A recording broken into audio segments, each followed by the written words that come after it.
आज कचौड़ी बनाएंगे वो भी करेले से, एकदम से मसालेदार टेस्टी बिना कड़वाहट के साथ। और करेले के आप फायदे तो जानते ही हैं। वैसे करेले की कचौड़ी मुझे तो नहीं पता किसी ने आज तक कभी खाई होगी, लेकिन अगर कभी धोखे धड़ाके से खाई हो तो कमेंट करके बता देना। लेकिन मैंने कभी नहीं खाई, बस मैंने इसको बनाया है पहली बार। लेकिन करेला तो कड़वा होता है, क्या आपने यहाँ पर कोई दूसरे प्रकार का करेला तो यूज नहीं किया? अरे नहीं भैया, वही किया, कड़वा वाला। मीठा वाला कोई करेला मिलता भी नहीं है, तो यही कड़वे करेले की बनाई है। लेकिन जो इसकी कड़वाहट है उसको खत्म करने के लिए एक प्रो टिप का यूज किया है। करेला बिल्कुल भी कड़वा नहीं लगेगा और कोई पूछेगा भी नहीं कि ये करेले की, ये सब कहेंगे कुरकुरी कुरकुरी भी है। और जो इसका मसाला है वो तो भाई सब चाट जाएंगे। ऐसे भी आप खा सकते हो, सूखा भी। जब भी ट्राई करना तो अपना फीडबैक देना, और रेसिपी पसंद आए तो इसे लाइक शेयर सब्सक्राइब जरूर करना। चलो तो इसे बना लेते हैं। तो इसके लिए सबसे पहले 250 ग्राम जितने कड़वे कड़वे करेला लिए हैं। वैसे भी मीठे नहीं होते हैं, लेकिन कड़वे कड़वे करेला ले रहे हैं क्योंकि ये कड़वे नहीं लगेंगे जब बन के तैयार होंगे। तो जैसे चाहे वैसे आप करेला ले लो, मीठे वैसे भी नहीं मिलेंगे बाजार में। फिलहाल इनको हम अच्छी तरीके से छील लेते हैं। तो बढ़िया तरीके से आप इसको छील लो। अगर पीला है तो उससे आप छील लो, कोई दिक्कत नहीं, आसानी से छिल जाते हैं। अब करेला छील लिया है तो इसके आगे का और थोड़ा सा पिछाड़ी का हिस्सा हटा देंगे और इसके हम जो अंदर के बीज हैं उसको निकाल लेंगे। तो बीच में एक चीरा लगाएंगे, मतलब कि चीर लेंगे और इस तरीके से चम्मच से इसके बीज निकाल देंगे। अच्छा, अगर आप चाहें तो चम्मच से निकालें, नहीं तो हाथों से भी इजीली निकल जाता है। फिलहाल हमारे पास चम्मच है तो इसी से निकाल दे रहे, वरना आप लोग कहेंगे छी छी छी छी छी, तो इसीलिए हम भाई चम्मच से निकाले दे रहे आपको दिखाने के लिए। वरना हम तो अपनी उंगली से ही निकालते, इस तरीके से बहुत इजीली निकल आता है। फिलहाल हमने इसके उड़दे गुर्दे निकाल लिए हैं। और जो करेला है इसके तो देखो हमने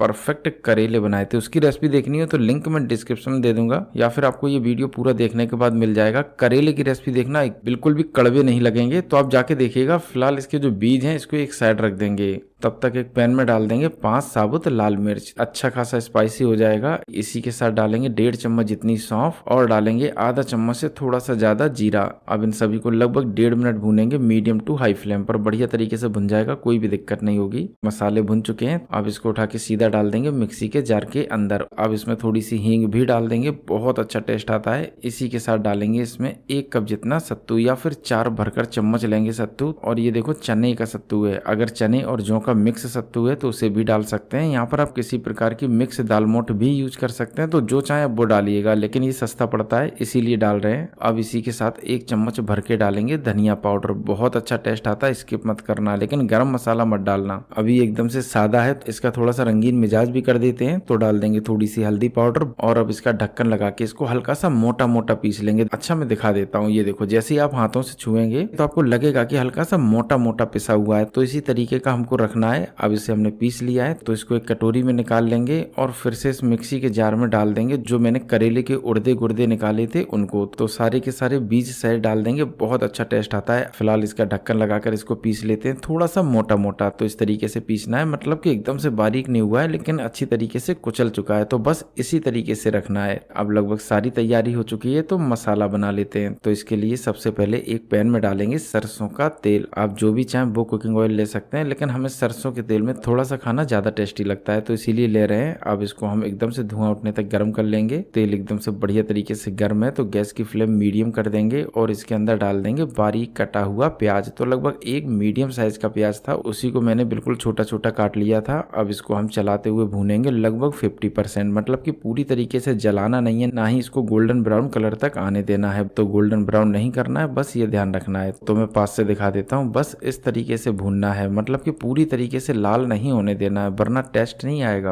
अब फिलहाल इसकी भुनाई को रोकने के लिए इसमें डाल देंगे जो मैंने करेले के उड़दे गुर्दे पीसे थे उनको, और बढ़िया तरीके से इसे मीडियम फ्लेम पर भूनेंगे। ध्यान रखना है, जितनी अच्छी तरीके से भुनेगा और लाल होगा उतनी ही इसकी कड़वाहट कम होगी, बल्कि 0 कड़वाहट हो जाएगी। तो बहुत अच्छी तरीके से भूनना है, प्रो टिप है, वरना आप कहेंगे कि भाई जो कचौड़ी है ना वो कड़वी बनी। तो ये प्रो टिप है, आपको ध्यान रखना है। बढ़िया तरीके से 3 से 4 मिनट भूनना है, मतलब कि हल्का सा लाल लाल कर लेना है। अब करेले के बीज बढ़िया तरीके से भुन चुके हैं, तो इसमें डाल देंगे सत्तू का मसाला और इसी के साथ डाल देंगे नमक। तो नमक की क्वांटिटी आप अपने हिसाब से रखो, लेकिन थोड़ी सी क्वांटिटी इसकी बढ़ा के रखो। अब इन सभी को अच्छी तरीके से मिक्स कर लेंगे और गैस की फ्लेम को बंद कर देंगे, मतलब कि गैस की फ्लेम के साथ ये सारी चीजें नहीं भूननी है, सिर्फ बंद कर दो और जितना भुनना होगा सारी चीजें भुन जाएंगी। अब मुझे लग रहा है कि सत्तू का मसाला अच्छी तरीके से बन चुका है, तो इसको उठा के एक प्लेट में निकाल लेंगे। वैसे तो ये अभी भी बहुत टेस्टी बना है, मतलब कि इसे आप चम्मच से भी खा सकते हैं, कड़वा तो बिल्कुल भी नहीं है। हैं, तो इसीलिए इसे आप जैसे चाहे वैसे यूज करें। चूंकि ये मैंने करेले के लिए बनाए थे तो उतना स्पाइसी नहीं थे, तो इसीलिए इसके अंदर थोड़ी सी हरी मिर्च भी काट के डाल देंगे, लेकिन डालेंगे इसको बिल्कुल छोटा छोटा काट के। तो ये बात ध्यान रखनी है, वरना कचौड़ी फटेंगी, तो इसीलिए हम भी छोटा छोटा काट के डाल रहे हैं। अब चूंकि ये तो देखो सूखा सूखा बनाया था, तो इसको थोड़ा सा गीला करेंगे तभी भर पाएंगी कचौड़ियाँ और पराठे, वरना ये फटेंगे। तो छोटी सी बात है, ध्यान रखनी है। पानी डालो, थोड़ा सा गीला कर लो। तो लगभग मैंने यहाँ पर 3 चम्मच जितना पानी डाला होगा थोड़े से मसाले में। तो बस हमें इस तरीके का मसाला रखना है। मैं दिखा देता हूँ, ये देखो बस इस तरीके का हो जाए, समझ लेना कि जो कचौड़ी है वो एक भी नहीं फटेंगी। तो फिलहाल मसाला बन चुका है, तो अब कचौड़ी के लिए आटा लगा लेते हैं। तो लेंगे आटा, लगभग मैं यहाँ पर 1 कप जितना ले रहा हूँ, क्योंकि मसाला थोड़ा है इसीलिए। अब इसमें हम पानी डालेंगे और इसका एक सॉफ्ट डो तैयार करेंगे। तो हमें यहाँ पर सॉफ्ट डो ही लगाना है, वरना जो कचौड़ी है ना वो बीच बीच से फटेंगी। तो इसीलिए इसका एक सॉफ्ट डो तैयार करो, मतलब कि ढीला आटा लगाना है। और दूसरी प्रो टिप ये है कि इसको बढ़िया तरीके से गूंथो मसल मसल के, तभी बढ़िया तरीके से ये बेले भी जा सकेंगे और कचौड़ी परफेक्ट बनेगी भी। तो बढ़िया तरीके से मसल मसल के गूंथ लो।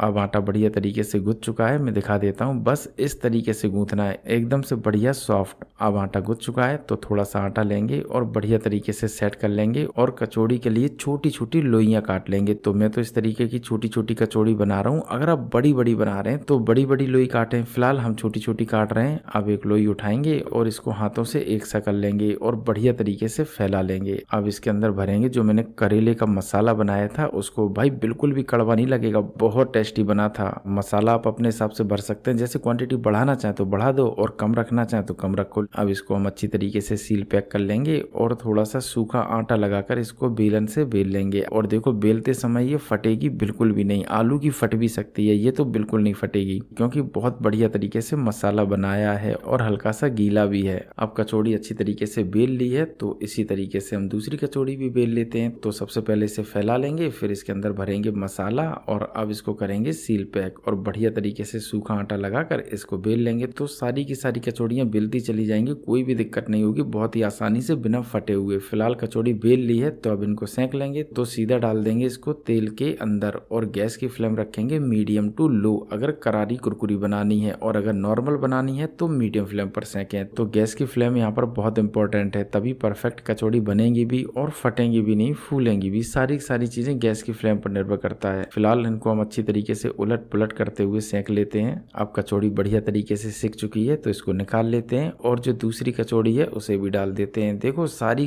कचौड़ियां फूलेंगी, कोई भी दिक्कत नहीं होगी, बस आपको गैस की फ्लेम का ध्यान रखना है। अब ये वाली कचौड़ी भी सिक चुकी है, तो इन्हें निकाल लेंगे। बस इसी तरीके से सारी कचौड़ियां सेंक लेंगे। लो जी, बनके तैयार है करारी कुरकुरी कचौड़ी। अब फिलहाल कचौड़ी बन चुकी है, तो एक तोड़ के दिखा देते हैं। ये देखो कितनी खस्ता है, आवाज सुनो, ये देखो मस्त बनी है और टेस्ट भी एकदम से जबरदस्त है। तो मुझे तो देखो उम्मीद है कि एक बार ये जो करेली की कचौड़ी है ना, इन्हें आप जरूर बनाएंगे। देखो जब भी बनाना तो फीडबैक देना, और रेसिपी पसंद आई हो तो यम्मी भी लिख के जाना, और लाइक शेयर सब्सक्राइब भी कर लेना। सब कुछ करना फ्री है, कर लेना।